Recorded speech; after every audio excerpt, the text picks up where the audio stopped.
नमस्कार साथीहरु, स्वागत छ तपाईहरुलाई टिच अगेन च्यानलमा, जहाँ हामी युरोपियन कन्ट्रीसँग सम्बन्धित जानकारीहरु, घुमघाम, रोजगारीका अवसरहरु र त्यहाँको जीवनशैलीको बारेमा कुरा गर्नेछौं। र आजको भिडियोमा हामी कुरा गर्दै छौं स्लोभानियाको बारेमा, जुन एक सानो, अति सुन्दर र विकसित युरोपेली देश हो। यदि तपाईहरु विदेश जाने सोचमा हुनुहुन्छ भने स्लोभानिया तपाईहरुको लागि एकदमै उत्कृष्ट गन्तव्य बन्न सक्छ। त्यसैले यो भिडियोलाई सुरुदेखि अन्तिमसम्म स्किप नगरिकन हेर्नुहोला, जहाँ तपाईहरुले स्लोभानियाको बारेमा सम्पूर्ण कुराहरुको इन्फर्मेसन पाउन सक्नुहुनेछ।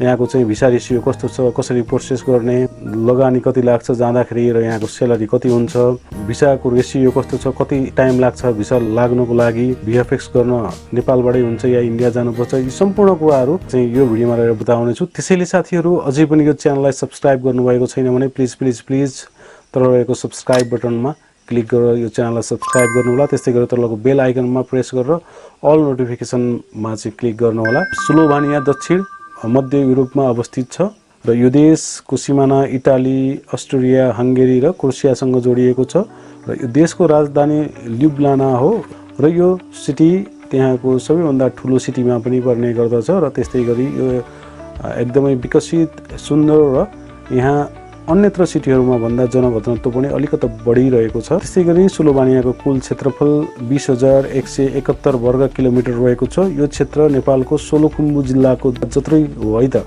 युरोप महाद्वीपकै सबैभन्दा सानो कन्ट्री मध्ये यो पनि एक रहेको छ है त।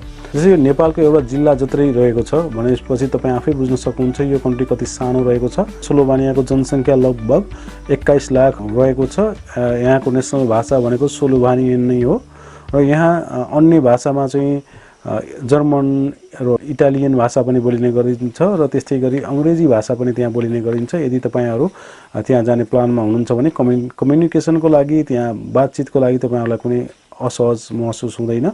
त्यहाँको मानिसहरुले प्राय जसो अंग्रेजी बुझ्ने बोल्ने पनि गर्नुहुन्छ।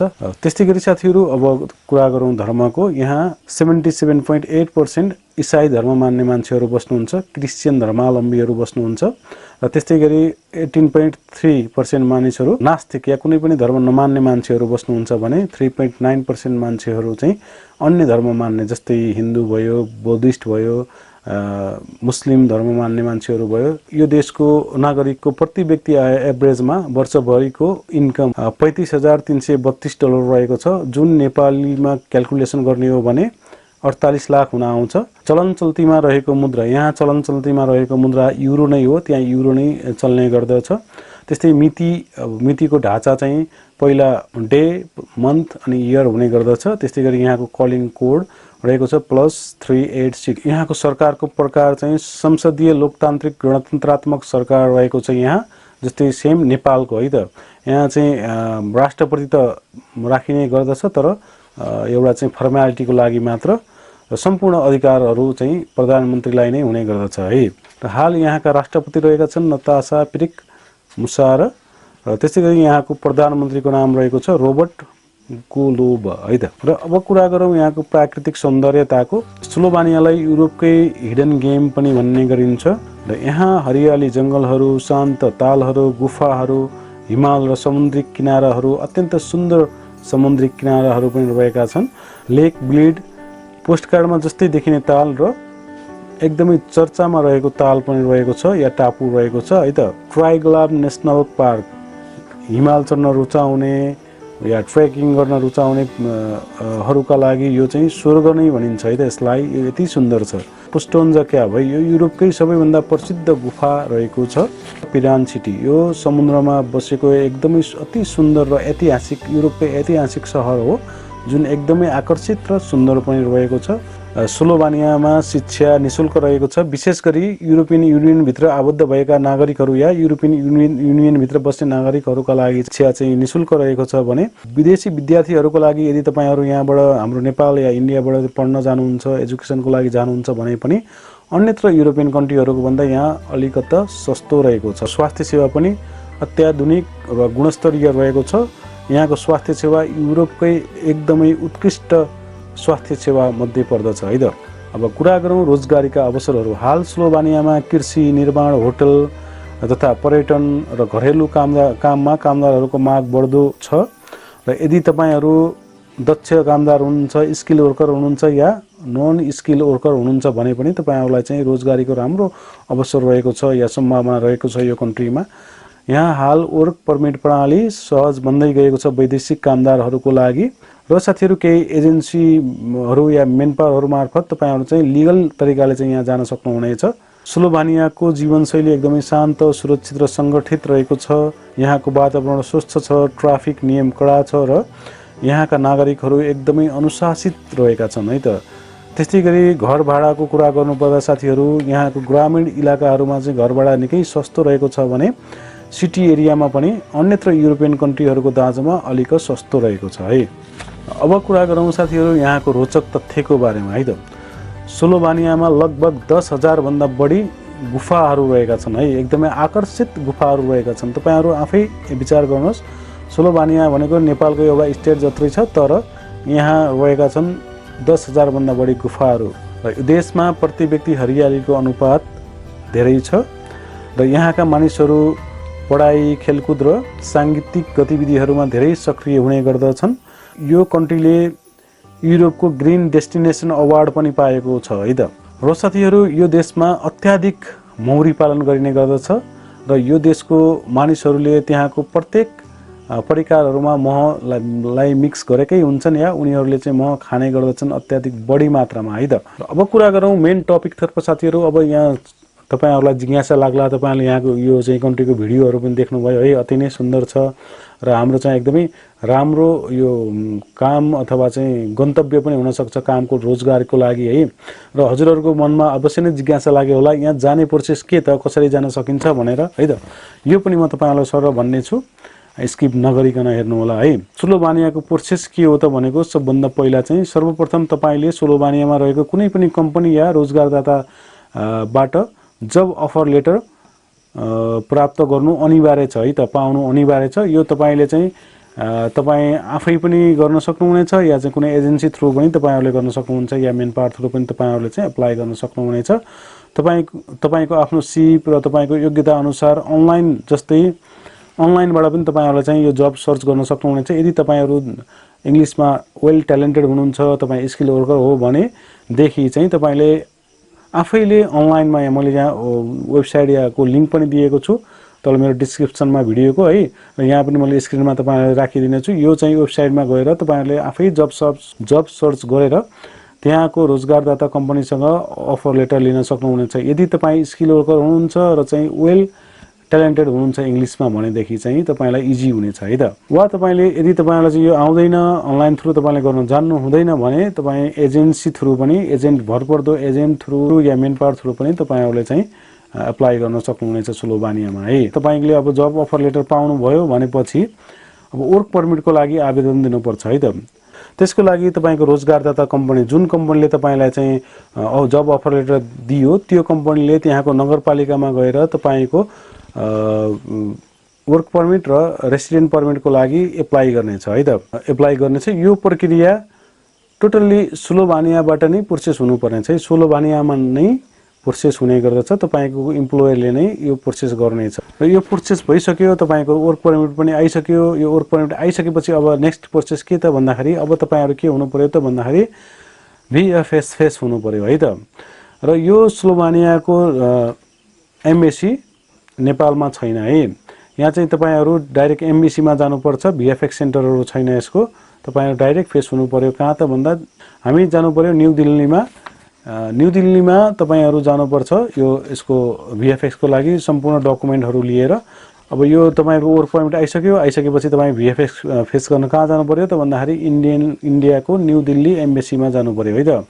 र अर्को मेन इम्पोर्टेन्ट कुराहरु के त भन्दाखेरि चाहिँ तपाईको वर्क परमिटमा के छ र तपाईको चाहिँ जब अफर लेटरहरुमा के थियो त्यो अलिकति पढेर जानु होला, किनकि न्यू दिल्ली एम्बेसीले चाहिँ VFX सेन्टरले सोध्दैन है। यदि तपाईहरु चाहिँ एम्बेसीमा जाँदै हुनुहुन्छ, जस्तै पोल्यान्डको एम्बेसी भयो, अब चाहिँ स्लोभानियाकै एम्बेसीमा जानुभयो, रोमानियाकै एम्बेसीमा जानुभयो भने तपाईहरुलाई चाहिँ त्यहाँ एम्बेसीले चाहिँ क्वेशनहरु सोध्ने गर्दछ है।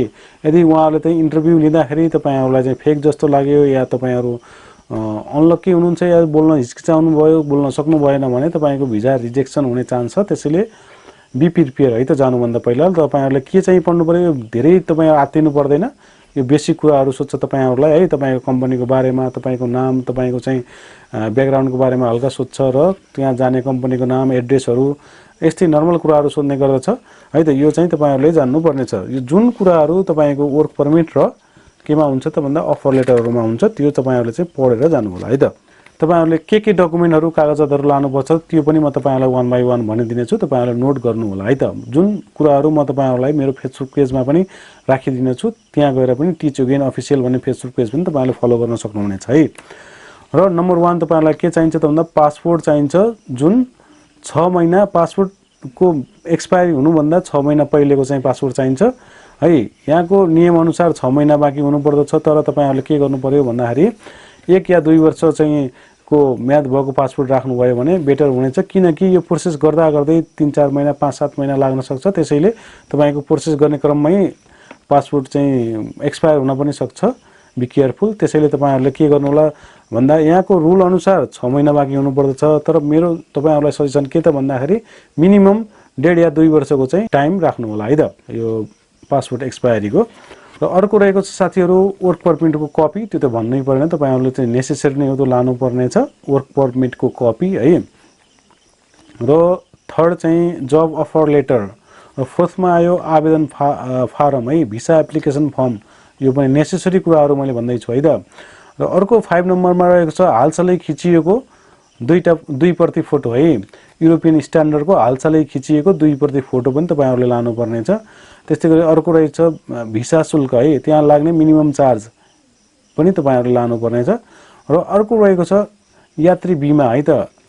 यात्री बीमा भनेको चाहिँ तपाईहरुको इन्स्योरेन्स मिनिमम कतिको हुनु पर्यो भन्दाखेरि चाहिँ 30,000 युरो कभर हुने चाहिँ तपाईहरुको यो इन्स्योरेन्स चाहिँ हुनु पर्यो। मैक्सिमम साथीहरुको भिजा रिजेक्सन हुने कारण पनि यो इन्स्योरेन्स फेक इन्स्योरेन्स राख्ने गर्नाले पनि कतिपय साथीहरुको चाहिँ के भएको छ त भन्दाखेरि भिसा रिजेक्सन भएको छ है।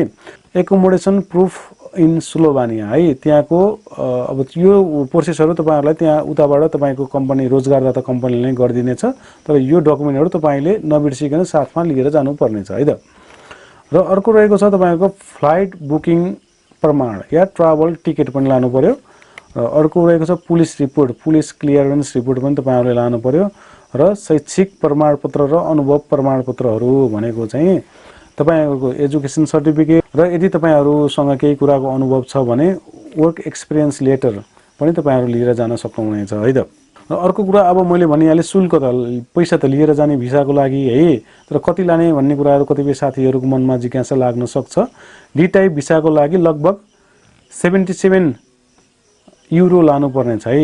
यसलाई तपाईले चाहिँ भारतीय रुपैयाँमा कन्भर्ट गर्नु होला। अर्को कुरा अर्को इम्पोर्टेन्ट कुरा के छ त भन्दाखेरि वर्क परमिटको प्रक्रिया शुल्क है। वर्क परमिटको प्रोसेस, वर्क परमिट निकाल्नको लागि पनि केही शुल्क लाग्न सक्छ है त साथीहरु। उहीबाट तपाईहरुले चाहिँ यदि तपाई एजेन्सी थ्रु गर्नु भएको छ भने एजेन्टहरुले मेनपावरले लेला, र तपाईहरु डाइरेक्ट गर्दै हुनुहुन्छ भने त्यहाँको कम्पनीले तपाईलाई चाहिँ भन्ने छ यति तपाईलाई चाहिँ यो वर्क परमिट शुल्क लाग्ने छ भनेर है प्रोसेसको लागि। अब कति समय लाग्छ त सर भनेर कतिपय साथीहरुले जिज्ञासा राख्नुहुन्छ। र यहाँ जानको लागि साथीहरु सामान्यतया 2 देखि 3 महिनामा तपाईको सम्पूर्ण प्रोसेसहरु पूरा हुन्छ भनेको छ। यदि चाहिँ राम्रो एजेन्सीलाई या राम्रो मेनपावरलाई या तपाई आफैले एप्लाई गर्नु भएको छ भने 2 देखि 3 महिनामा चाहिँ तपाईको सम्पूर्ण प्रोसेसहरु पूरा हुने छ भन्ने कुराहरु यहाँ चाहिँ बताइएको छ। तर मलाई लाग्छ 6 देखि 1 वर्ष 6 महिनादेखि 1 वर्ष चाहिँ नर्मल तपाईले टाइम राख्नुपर्ने छ। यो चाहिँ यदि प्लान तपाईले गर्नुपर्ने छ है त। नेपालमा चाहिँ कन्सुलर अफिस रहेको छ स्लोभानियाको। तपाईहरुलाई चाहिँ केही कुरा जान्नु छ या केही कुरा बुझ्नु छ, केही कुरामा समस्या पर्नु भयो भने काउन्सिलिङ गर्न सक्नुहुनेछ कन्सुलर अफिसमा फोन गरेर। र यसको एड्रेसहरु म तपाईलाई स्क्रिनमा राखिदिएको छु, म तपाईलाई डिस्क्रिप्सनमा पनि राखिदिने छु। त्यस्तै गरी फोन नम्बर पनि मैले तपाईलाई यहाँ डिस्प्लेमा राखिदिएको छु।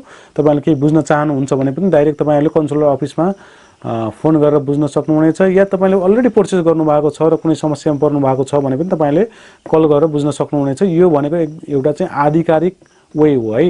यदि तपाईले कुनै पनि व्यक्तिलाई सोध्नु भयो भने उसले एकजनाले एक थरी भन्देला, अर्को चाहिँ साथीले एक थरी भन्देला है। यो फरक फरक व्यक्तिले फरक फरक भन्न सक्छ। त्यसैले तपाईहरुले चाहिँ भरपर्दो माध्यम नै पक्राउनु पर्दछ। र यो भनेको चाहिँ कन्सुलर अफिस भनेको तपाईहरु यदि समस्यामा पर्नुभयो यहाँ चाहिँ तपाईहरुले चाहिँ कुरा बुझ्नुभयो या कल गर्नुभयो भने चाहिँ 100% जेन्युइन डिटेलहरु या चाहिँ इन्फर्मेसनहरु पाउन सक्नुहुनेछ है त। र अब कुरा गरौँ साथीहरु यहाँको सामान्यतया तलबको विवरण मैले तपाईहरुलाई स्क्रिनमा पनि राखिदिने छु, तपाई आफै पनि हेर्नु होला।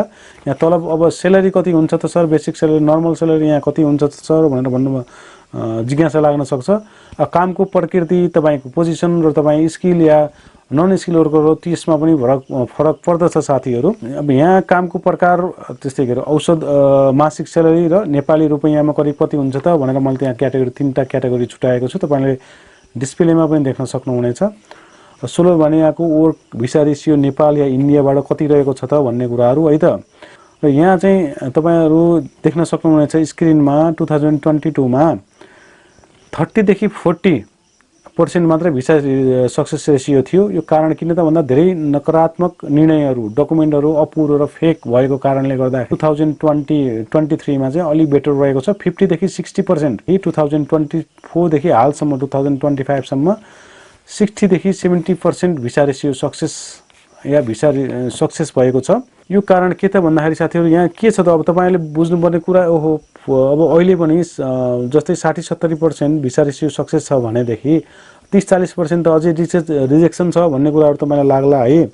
जस्तै तपाईहरुको म्याक्सिमम अहिले इस्यु केमा आइरहेको छ त भन्दाखेरि यो इन्स्योरेन्सहरुमा है, ट्राभल इन्स्योरेन्सहरुमा फेक ट्राभल इन्स्योरेन्सहरु बनाउने, फ्लाइट टिकट पनि फेक बनाउने हालिदिने।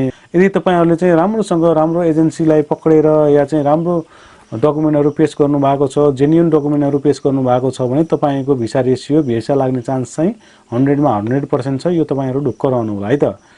रिजेक्सन किन त भन्दा डकुमेन्टहरुको कारणले गर्दाखेरि। त्यसैले तपाईहरुले डकुमेन्टहरु राम्रो बनाएर एप्लाई गर्नु भएको छ भने भिसा रिजेक्सन हुने चान्स छैन है। अब साथीहरुले जिज्ञासा के रहेको छ त भन्दाखेरि अब एप्लाई कसरी गर्ने त सर भनेर भन्नुहुन्छ कतिपय साथीहरुले। चिने जानेको एजेन्सीहरु छ, मेनपावरहरु छ भने या स्वीकृत गरेको है नेपाल सरकारसँग स्वीकृत लिएको चाहिँ मेनपावरहरु छ भने त्यहाँ गएर तपाईले एप्लाई गर्न सक्नुहुनेछ।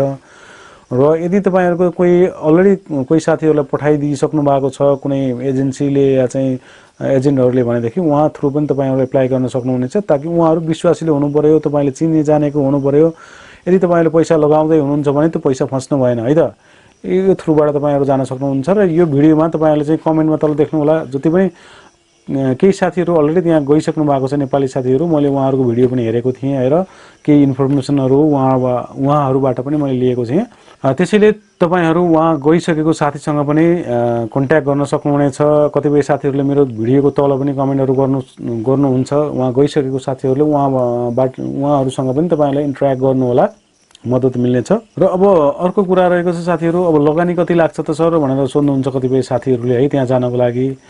अब त्यहाँ छुट्टै अब फरक प्रकारको फरक एजेन्सीहरुको फरक रेटहरु हुने गर्दछ। एजेन्टहरुको पनि छुट्टै रेट हुने गर्दछ। कुनै एजेन्टले तपाईलाई मेनपावरहरु या एजेन्टले तपाईलाई 8 लाखमा पठाइदिन्छु भन्छ, कुनैले चाहिँ 15 लाख भन्छ, कुनैले 12 लाख, कुनैले 10 लाख भन्छ है।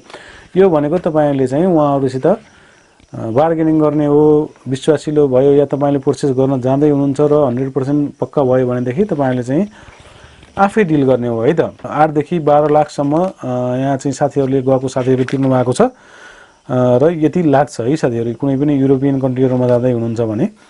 अर्को कुरा मेन अब एउटा इम्पोर्टेन्ट टपिक मैले तपाईहरुलाई जोड्न चाहे यहाँ, यदि तपाई फिमेल हुनुहुन्छ या महिला साथीहरु हुनुहुन्छ भने पनि तपाईहरु चाहिँ त्यहाँ जान कामको लागि एकदमै सुरक्षित कन्ट्री हो साथीहरु। यो सेक्युरिटी र सेफ्टीको हिसाबले त्यहाँ तपाईहरुलाई कुनै पनि इस्यु हुँदैन। महिला साथीहरु हुनुहुन्छ भने पनि तपाईहरुलाई चाहिँ सुरक्षाको हिसाबले त्यहाँ काम गर्न एकदमै सुरक्षित कन्ट्री हो र तपाईहरु ढुक्क भएर जान सक्नुहुनेछ है त। अवश्य यो कन्ट्री तपाईहरुलाई कस्तो लाग्यो यो भिडियो हेरिसकेपछि है तल कमेन्टमा कमेन्ट गर्नु होला। र त्यस्तै गरी त्यहाँ गइसकेको साथीहरु हुनुहुन्छ कोही भने पनि तपाईहरुले पनि त्यहाँको तल कोही साथीहरुले के क्वेशनहरु सोध्नु भएको छ, जान्ने जिज्ञासा राख्नु भएको छ भने पनि तपाईहरुले चाहिँ प्लिज रिप्लाई गरिदिनु होला। साथीहरु यो भिडियो कस्तो लाग्यो त्यो पनि तपाईहरुले यो कमेन्टमा तल कमेन्टमा लेख्न सक्नुहुनेछ। साथीहरु आजको यो भिडियोबाट म बिदा हुन चाहन्छु। अर्को भिडियोमा यस्तै केही नयाँ कुराहरु लिएर उपस्थित हुने नै छु। त्यतिन्जेलसम्मको लागि म यो भिडियोबाट बिदा हुन चाहन्छु। हस्त नमस्ते।